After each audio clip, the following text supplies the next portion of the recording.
मैं आपको एक स्तोत्र बताता हूं जिसका तुम अनुष्ठान करके जो चाहोगे प्राप्त हो जाएगा। धौम्य जी ने आचमन किया और भगवान सूर्य को प्रणाम करके ये स्तोत्र बताया। इस स्तोत्र की बड़ी महिमा आगे वर्णन की गई है कि जिसको धन की चाह हो या संकट निवृत्ति की चाह हो, इससे निश्चित पूर्ण हो जाता है। हे कुंती नंदन, तुम ऐसा चिंतन मत करो कि तुम्हारे पास धन नहीं, तुम्हारे पास भोग सामग्री नहीं, तो हम ऋषि लोग चले जाएं। मन और इंद्रियों को भली भांति वश में करके तपस्या द्वारा महान योग जनित परमानंद धन को प्राप्त करने की बात करो। ऐसा ऋषियों ने जो उपदेश किया, तो महाराज युधिष्ठिर ने पुनः सबको प्रणाम करके कहा कि हे ब्रह्म ऋषियों, मैं आपके पालन पोषण की बात सोचकर ऐसा बोल रहा हूं। मुझे धन की प्रियता नहीं है, भोगों की प्रियता नहीं है, पर मैं आप सबका त्याग भी नहीं करना चाहता, पर आप सब भूखे रहें ये भी मुझे, इसलिए मैं आपसे प्रश्न किया कि आप लोग कृपा करके चले जाएं, जिससे हमें यह दुख न हो कि आपकी हम सेवा। 10,000 ब्रह्म ऋषि धर्मात्माओं में परम श्रेष्ठ युधिष्ठिर ने जब ऐसा कहा तो धौम्याचार्य जी खड़े हुए और मौन रह करके थोड़ी देर विचार किया। फिर ब्रह्म ऋषियों की सभा में कहा, धौम्य बोले, राजन, संपूर्ण सृष्टि के अन्नदाता भगवान सूर्य हैं। अगर वो उदय ना हो तो अन्न ही पैदा ना हो, उन्हीं से होता है, उन्हीं से अंकुरण होता है, उन्हीं से पोषण होता है, उन्हीं से फसल पकती है। वही जब शुष्कावस्था भूमि में करते तो उसमें बल आता है, वही जल देकर उसमें सींचते हैं। भगवान सूर्य की ही कृपा से अन्न का पोषण होता है। सूर्य तेज को प्रकट करके शुष्क बनाता है भूमि को, और उसमें बल वर्धन करके बीज उगने की शक्ति देता है, फिर जल वर्षा करके अन्न और औषधियों की वृद्धि करता है, फिर अपने तेज से उसी को पका करके प्राणियों के पोषण के योग्य बनाता है। इसलिए अब आप उदास मत हो, मैं आपको एक स्तोत्र बताता हूं जिसका तुम अनुष्ठान करके जो चाहोगे प्राप्त हो जाएगा। धौम्य जी ने आचमन किया और भगवान सूर्य को प्रणाम करके ये स्तोत्र बताया। इस स्तोत्र की बड़ी महिमा आगे वर्णन की गई है कि जिसको धन की चाह हो या संकट निवृत्ति की चाह हो, अगर इस स्तोत्र की कोई चाह न करके गायन करे, सूर्य उदय हो रहा है और आप प्रणाम करके स्नान करके तिलक आदि लगाकर इस स्तोत्र का तो कभी दरिद्रता नहीं आ सकती, कभी अन्न की कमी नहीं हो सकती। अगर कोई संकल्प करते हैं धन आदि का या संकट निवृत्ति का, इससे निश्चित पूर्ण हो जाता है। धौम्य जी ने आचमन करके भगवान सूर्य को प्रणाम करके ऋषियों की सभा में कहा कि ये स्तोत्र, इसमें 108 नाम भगवान सूर्य के हैं। सूर्यो यमा भगवत तृष्टा पुरुषा कहा सविता रवि गभीस्तमानजः कालो मृत्युर्धाता प्रभाकरः पृथिव्यापश्च तेजश्च खं वायुश्च परायणं सोमो बृहस्पतिः शुक्रो बुधोंगारक एव च इंद्रो विवस्वान् दीप्तांशुः शुचिः सौरिः शनैश्चरः ब्रह्मा विष्णुश्च रुद्रश्च स्कंधो वै वरुणो यमः वैद्युतो जाठरश्चाग्नि रैन्धनस्तेजसां पतिः धर्मध्वजो वेदकर्ता वेदांगो वेदवाहनः कृतं त्रेता द्वापरश्च कलिः सर्वमलाश्रयः कलाकाष्ठा मुहूर्ताश्च छपायामस्तथा क्षणः संवत्सर करो स्वत्थः कालचक्रो विभावशु पुरुषः शाश्वतो योगी व्यक्ता व्यक्तः सनातनः कालाध्यक्षः प्रजाध्यक्षो विश्वकर्मा तमोनुदः वरुणः सागरोऽंशुश्च जीमूत जीवनोरिहा भूताश्रयो भूतपतिः सर्वलोक नमस्कृतः सृष्टा संवर्तको वह्नि सर्वस्यादिर्लोलुपः अनन्तः कपिलो भानुः कामदः सर्वतो मुखः जयो विशालो वरदः सर्वधातु निषेचिता मनः सुपर्णो भूताधिः शीघ्रगः प्राणधारकः धनवन्तरिर्धूमकेतु रादिदेवोदिते सुतः द्वादशात्मा रविन्दाक्षः पिता माता पितामह स्वर्गद्वारं प्रजाद्वारं मोक्षद्वारं त्रिविष्टपं देहकर्ता प्रशान्तात्मा विश्वात्मा विश्वतोमुखः चराचरात्मा सूक्ष्मात्मा मैत्रेयः करणान्वितः एतद्वै कीर्तनीयस्य सूर्यस्यामित तेजसः नामाष्टशतकं चेदं प्रोक्तमेतत् स्वयंभुवा। ये स्तोत्र सुनाया और कहा इस स्तोत्र का गायन करके भगवान सूर्य को प्रणाम करते हुए आप आराधना कीजिए, आपको जो चाहिए वो प्राप्त हो जाएगा। जो मनुष्य सूर्योदये यः सुसमाहितः पठेत सा पुत्रदारान् धनरत्न संचयान् लभेत जाति स्मरतां नरः सदा धृतिं च मेधां च सविन्दते पुमान्। जो मनुष्य सूर्योदय होते हुए भगवान सूर्य के सामने स्नान आदि अपनी दिनचर्या करके और हाथ जोड़ करके ऐसा स्तोत्र गायन करेगा, वो जो चाहेगा पुत्र धन स्त्री रत्न और भी जो सामग्री स्मृति धैर्य उत्तम बुद्धि सब जो चाहेगा भगवान सूर्य उसे प्रदान करेंगे। अब आप शराब पिएंगे मांस खाएंगे तो आपकी हिम्मत ही नहीं है कि आप ऐसा कर ले, नहीं कर पाएंगे और करेंगे भी तो सिद्ध नहीं होगा। असुर भी जब कोई सिद्धि प्राप्त करना चाहते थे तो ऋषियों की भांति दिनचर्या होती थी। आज दिनचर्या क्या, सूर्य भगवान उदय होकर के मध्याह्न की तरफ जा रहे तब लोग उठते हैं तो क्या दरिद्रता आयुहीनता अकाल मृत्यु ये सब बढ़ती है, बुद्धि भ्रष्ट होती है, लोगों को पता नहीं है। जैसी दिनचर्या जी रहे हो ये तुम्हारे रोग बढ़ाने वाली, शोक बढ़ाने वाली, दरिद्रता पैदा करने वाली, बुद्धि भ्रष्ट करने वाली है। भुवन भास्कर त्रिभुवन को पावन करने वाले साक्षात भगवान पधार रहे और तुम सो रहे हो, ऐसी कैसी दिनचर्या है? नहीं, भगवान सूर्य के उदय होने के 48 मिनट 2 घड़ी पहले हर व्यक्ति को उठ जाना चाहिए, कम से कम, भले साधक नहीं हो तो उठ जाओ, बैठकर भगवान नाम जप करो, स्नान आदि करके उनको अर्घ दान करो, प्रणाम करो। इससे आपकी आयु बढ़ेगी, आपकी स्त्री बढ़ेगी, आपकी बुद्धि ठीक रहेगी। और अगर कहीं ये स्तोत्र गायन कर ले तो कह रहे जो कामना करोगे उसकी पूर्ति हो जाएगी। जो ज्ञानी पुरुष जनेन्द्री और रसेंद्री के भोगों में लगे हुए हैं, बहुत ध्यान देने योग्य बात कह रहे हैं। शिष्णोदर कृते प्राज्ञः करोति विगशं बहु मोह राग वशाक्रांत इंद्रियार्थ वशानुगाः। जिनका केवल एक ही लक्ष्य है, अच्छा अच्छा भोजन मिले और काम भोग करने की लालसा प्रबल करके उसी का चिंतन, उसी को भोगने में सुख का अनुभव, वो अज्ञानी पुरुष है। वो परमार्थ में नहीं है, वो रागी पुरुष है। विषयों का चिंतन और विषयों की क्रिया करना, विषय सामग्री को एकत्रित करके भोग भावना में रहना, विचार शक्ति नष्ट हो गई। अर्थात जो मनुष्य जीवन की दुर्लभता भगवत प्राप्ति के लिए कही गई वो निकृष्ट भाव को प्राप्त हो गई। तिनते खर सूकर श्वान भले जड़ता बस जे न कहें कछुए। उनसे सुअर कुत्ता गधा अच्छे। क्यों अच्छे? क्योंकि अपने कर्मों का भोग भोग कर ऊपर उठ रहे हैं और हम मनुष्य शरीर में ऐसे आचरण कर रहे हैं कि अब हमें बहुत नीचे गिरना पड़ेगा।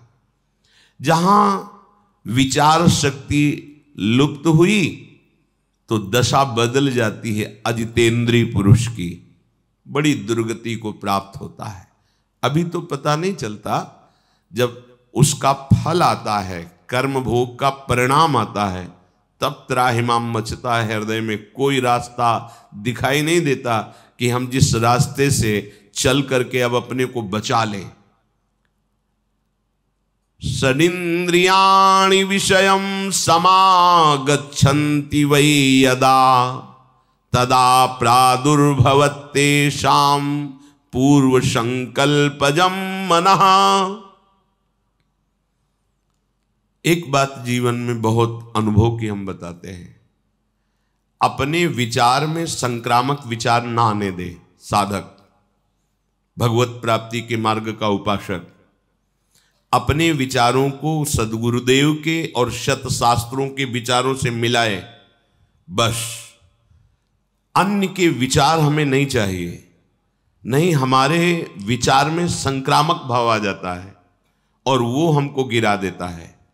ये अपने जीवन का अनुभव कहते हैं। रिश्ते, नाते, संबंध, मित्रता, व्यवहार परमार्थ में नहीं चलता।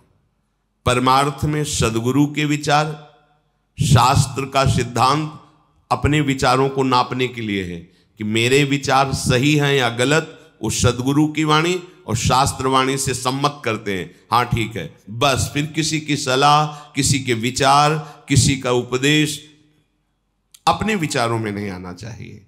ये बहुत अनुभव की बात कहते हैं। इसमें आप सदैव सुखी रहेंगे, आपकी साधना बढ़ती चली जाएगी। नहीं, अलग अलग विचारधारा के जब हमारे अंदर वो विचार जाते हैं तो हमारी निष्ठा, हमारी श्रद्धा, हमारी साधना डगमगाने लगती है। बहुत ये अनुभव की बात कहते हैं, उसकी व्याख्या करने की जरूरत नहीं। इस बात को केवल मान लीजिए। अपने विचारों को संक्रामक होने से बचाइए। अगर आपके विचार शिष्णोदर परायण पुरुषों के संग से संक्रामक हो गए तो आप चाहे जितने अच्छे साधक हो, आप भ्रष्ट हो जाएंगे। विश्वास कीजिए हमारी बात का। अपने विचारों को संक्रामक न होने दीजिए, दूर से। इसीलिए शास्त्रों में परमार्थ के साधक को असंगोहम पुरुषः, ये सिद्धांत सिद्ध करने के लिए कहा गया है। असंगोहम पुरुषः, बाहर से असंग और स्थूल शरीर, सूक्ष्म शरीर और कारण शरीर, तीनों से असंग। अर्थात स्वभाव, अंतःकरण और शरीर की चेष्टाएं सब मायाकृत हैं, अपने स्वरूप में स्थित। ना कोई स्त्री है, ना कोई पुरुष है, ना कोई मूढ़ है, ना कोई ज्ञानी है। एक ही परम तत्व सब रूपों में भास रहा है। बस बैठ जाओ चुपचाप अंतर में और इसकी सिद्धि कर लो। संक्रामक भाव नहीं। जाति पाति कुल कर्म धर्म व्रत संस्कृति हेतु, सेवक जी महाराज कह रहे हैं, अविद्यानाशी। अब जो ही कहें करें हम सोई, आयुष लिए चले निज दासी। ये जितना प्रपंच है ये माया अविद्या के द्वारा रचा हुआ है। उत्तम अधम ये वो, हम चले हैं अविद्या का नाश करके परमात्मा बोध करने के लिए। प्रेम तभी प्रकट होता है जब आत्मस्वरूप का बोध हो जाता है। ये बात ध्यान रखना। महापुरुषों ने कहा पांचों भूले देह शुद्धि। देह शुद्धि विस्मरण का तात्पर्य है आत्मस्वरूप में स्थिति। जैसे सेवक जी महाराज को आत्मा हरिवंश प्रगट परमानंद। जब तक देहाशक्ति है तब तक परमार्थ का आनंद क्या है ये आपका अनुभव करने की सामर्थ्य नहीं, ना अंतःकरण में ना स्वभाव में। शुद्ध परमार्थ का जो स्वरूप है वो ये सब से अपना संबंध ना रखना है। इसी से खाते पीते उठते बैठते चलते फिरते सब चेष्टाएं दिखाई दे रही, लेकिन वो कुछ नहीं कर रहा। इससे कोई संबंध, वो स्थिति होती है, तुम्हारी बातों से नहीं होगा। वो एक स्थिति होती है। यहां जो उपदेश दिया जा रहा है उसका भाव आंतरिक ये है कि जिन्होंने केवल इंद्रियों के भोगों को ही सुख माना है, ऐसे लोगों से संभाषण, ऐसे लोगों की सलाह, ऐसे लोगों के साथ उठना बैठना आपके विचारों में संक्रामक भाव पैदा कर देगा। जो आपने दृढ़ निश्चय किया है भगवत प्राप्ति का, उसमें बाधा पहुंच जाएगी। महापुरुषों ने तो इतना कहा सर्प का संग कर लेना ठीक है, लेकिन विषयी पुरुष का नहीं। गोस्वामी तुलसीदास जी ने तो कहा बरुभल बास नरक करता था, दुष्ट संग जनि देव विधाता। नरक का बास अच्छा है, लेकिन विषयी पुरुष का संग अच्छा नहीं। बहुत सूक्ष्म विषय है। नरक के बास से हमारे पाप नष्ट होते, लेकिन विषयी पुरुष के संग से पाप प्रवृत्ति बढ़ती है। सांप काटेगा तो उसके विष की औषधि भी है, या बहुत एक शरीर नष्ट होगा, लेकिन विषयों के संस्कार हजारों जन्मों तक हमें जलाते रहेंगे, जैसे अभी जला रहे हैं पीछे किए हुए विषय सेवन से। जब मन और पांचों ज्ञानेंद्रियां ये विषय भोग में प्रवृत्त हो जाती है, उस समय प्राणी के हृदय में भोगों का संकल्प दृढ़ होता है। संकल्प वासना प्रकट करती है, वासना से विचलित हो उठता है और वो बार बार भोगों में ही सुख ढूंढता है। यही समस्या है, यही बंधन है, यही माया है। बार बार इंद्रियों के साथ मन का भोगों में विचरण करना, इसी को रोकना साधना कहते हैं। मन जिस एक इंद्री के साथ जिस विषय का सेवन करता है, उसी में उसको उत्सुकता प्राप्त होती, उत्साह प्राप्त होता है। यही उत्साह उसकी दुर्गति का कारण होता है। सूक्ष्मता से समझना। प्रार्थना है आप सबसे कि हम लोग किसी भी इंद्री के विषय को उत्साह पूर्वक ना भोगे, शास्त्र सम्मत भी। जैसे आपको खान पान की सामग्री अच्छी से अच्छी सामग्री है, कम मात्रा में लीजिए, उदासीन होकर पाइए। भगवत प्रसाद है, बस प्राण पोषण के लिए। अच्छा, ऐसा नहीं होना चाहिए। यही उत्साह है। इंद्रियां उत्सुक हो, आज ये उत्सुक हो गई, अब क्या हुआ, उत्साह के साथ जैसे गीली या गर्म मोम में तत्काल छाप लग जाती है, ऐसे आपके अंतःकरण में विषय रस की छाप और बढ़ गई और बढ़ गई। चले थे विषय रस मिटाने के लिए और हमारी उल्टा गति हो रही, विषय रस और पुष्ट हो रहा है। विषयों के प्रति उत्सुकता भर जाना। हमने देखा है महापुरुषों को, जब यमुना किनारे बिंदौर की तरफ भ्रमण कर रहे थे, हमारे दो ही मार्ग थे, गंगा का किनारा और यमुना जी किनारा। कभी किसी शहर किसी ग्राम में एक भी रात्रि रुकने का ऐसा कभी नहीं रहा। जहाँ तो कोई देवालय यमुना किनारे या गंगा किनारे जब भ्रमण किया है, या गांव के बाहर कोई देवालय, उसमें रुकना। तब तक जब तक वृंदावन धाम में श्री जी ने कृपा नहीं, तब तक कभी भिक्षा नहीं मांगी। आकाश वृत्ति का ही आश्रय लिया। जो हमारे पास स्वयं आ जाएगा हम उसको पाएंगे, अन्यथा मांगने का शब्द नहीं था। क्योंकि यौवन अवस्था थी, नगर में प्रवेश होने से हमें डर लगता था, किसकी क्या भावना है, कैसा है। तो गंगा का किनारा हमारे लिए या यमुना किनारा। तो वहाँ एक परमहंस जी मिले, बड़ा दिव्य स्वरूप, कांतिमान तेजो में, एक अचला केवल नीचे, एक झोली जिसमें छांदोग्य उपनिषद, चश्मा और छड़ी, बस वही अचला ऐसे मच्छरों से बचाने के लिए ओढ़ लेते। 2 लंगोटी, एक अचला, एक छड़ी, एक चश्मा, छांदोग्य उपनिषद। ऐसा वैराग्य की देख के एकदम चित्त आकर्षित हो गया। और ब्रह्मबोध संपन्न महापुरुष। तो जैसे भंडारा हो रहा है, प्रयाग में कुछ दिन रुके थे उनके साथ, भंडारा हो तो खबर रखते थे, गए नारायण, नहीं स्वामी जी हमारे यहाँ तो बैठ के पवाया जाता है, तो नारायण अगर आपको देना है तो दे दीजिए, हम बैठेंगे तो नहीं। तो उनका ऐसा प्रभाव था कि सामने वाला फिर कुछ बोल नहीं सकता था। वो सब सामान, हाँ क्या है, अच्छा 2 पूड़ी डाल दीजिए, सब्जी डाल दीजिए, खीर इसी में डाल दीजिए, उसी खप्पर में सब डाल दिया जितना आवश्यक है, गए बैठ। यही स्वभाव, वस्तु का स्वाद नहीं, प्राण पोषण के लिए अन्न पा रहे हैं और प्राणों को आहुति देनी है प्रभु के चिंतन में। एक एक श्वास की आहुति बहुत बड़ी यज्ञ है। एक एक श्वास में हम अपने आराध्य देव का चिंतन कर रहे हैं, तो ये प्राणवायु का हवन हो रहा है पर ब्रह्म परमात्मा तत्व में। ये जो इंद्रियों के स्वाद में अपने लोग उछल जाते हैं, उत्साहित हो जाते हैं, ये हम अपने परमार्थ को नष्ट करते हैं, जान नहीं पा रहे। ध्यान रखना है, हमारे प्रभु का स्वभाव, आप जैसी इच्छा करोगे भजन करते हो पूर्ण हो जाएगी। जो इच्छा करी हो मन माही, हरि प्रसाद कछ दुर्लभ नाही। तुम जो चाहोगे मिलेगा। लेकिन बाबा जी बने हैं या परमार्थ मार्ग के पथिक बने चाह मिटाने के लिए, चाह को पुष्ट करने के लिए, चाह बढ़ाने के लिए नहीं। इसमें आपको हट करना पड़ेगा। अलग अलग स्वाद लेने की चेष्टा छोड़िए। यही चेष्टा तुम्हें और इंद्रियों के भोगों में फंसा देगी। यही उत्साह तुम्हारे पतन का कारण होगा। भोग के लिए उत्साह होना ये परमार्थ विहीन अंतःकरण का लक्षण है। परमार्थिक का जो अंतःकरण है वो उत्कंठा पूर्वक भगवत चिंतन के लिए उत्साहित रहता है। अगर हमारा हृदय भोगों के लिए उत्साहित है तो तुम्हें जलन नहीं होती, तुमको क्लेश नहीं होता कि हम अपने मार्ग से विमुख उत्साह कर रहे हैं। जथा लाभ संतोष सदा काहू सो कछु न चाहूंगो। कोई कच्चा पक्का ये वो कोई मतलब नहीं है।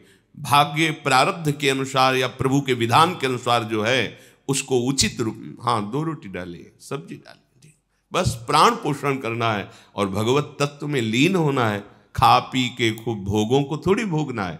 और गृहस्थ धर्म में भी आवश्यकता अनुसार भोगों के सेवन का आदेश है। अगर आवश्यकता से विपरीत चेष्टा करोगे आहार विहार की, तो विपरीत चेष्टा फिर आपकी अन्य इंद्रियों की होगी, वो अधर्म हो जाएगा।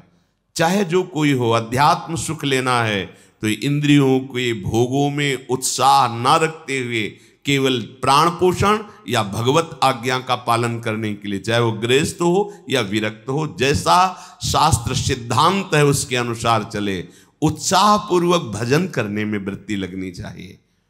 अधिक से अधिक वो 11 माला जपता है तो हम 21 माला जपे, 51 माला जपे। अधिक से अधिक उत्साह हो नाम कीर्तन में, वाणी गायन में, संयम में, कम सोने में, कम खाने में, कम बोलने में, इसमें उत्साह हो। उत्साह पूर्वक प्रपंच वार्ता करने में, प्रपंच चिंतन करने में, भोगों को भोगने में, यह अध्यात्म मार्ग के पथिक का लक्षण नहीं। सबके अंदर इंद्रियों का विषयों के प्रति आकर्षण और उत्साह रहता है। इसी को नष्ट करना साधना है। मना कष्टानि इंद्रियाणि प्रकृति स्थानि कर्षति, उसी को उल्टा करना है हमको। प्रकृति की तरफ नहीं, परमात्मा की तरफ आकर्षित करना है। तो कमर कस के जब इस मार्ग में तुम चलोगे तो तुम्हें सहयोग मिलेगा, आराध्य देव का, गुरुदेव का बल मिलेगा और उसी बल से हम आगे बढ़ते हैं।